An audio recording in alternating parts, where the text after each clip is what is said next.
Good morning. I wanted to go over some of the submissions from the first week's Anscombe quartet.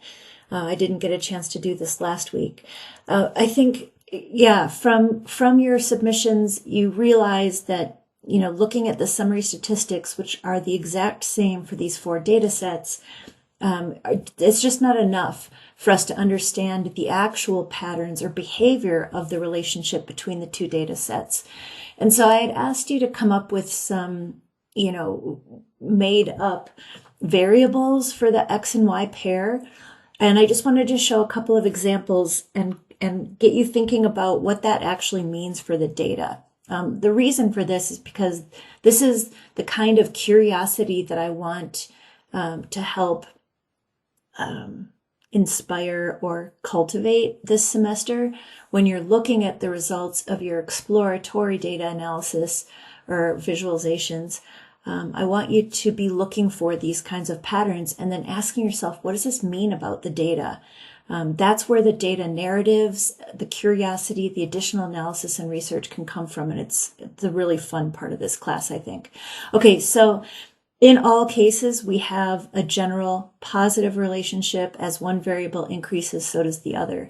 In this example, the pretend variables are hours of exercise versus calories burned. And in this, this may be one person's 1, 2, 3, 4, 5, 6, 7, 8, 9, 10, 11, 11 different days of exercising, or it could be 11 different people on the same day. Doesn't really matter, but a general loose positive relationship. But what do we see here? When we've got an increasing trend, what does this mean for exercise? If you, in particular, really hated exercising, this might give you some incentive to quit exercising after 10 hours of exercise, because after 10 or 11 hours, your effectiveness at burning calories starts to drop off.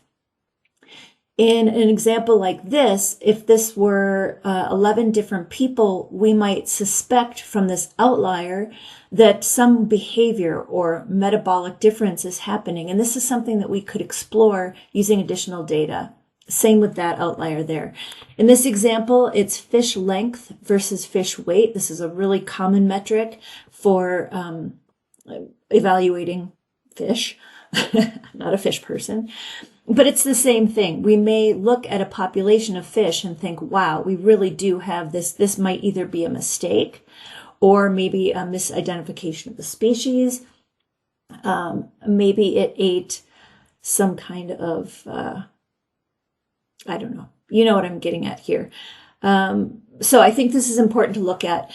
In this example, it's age versus the number of books read. So anyway, I think making sure that you're keeping track of what the data represents so that you can keep the story in your head is going to help you be curious about the patterns that we're seeing that go beyond the summary statistics for the data. So that's it. Just a little food for thought.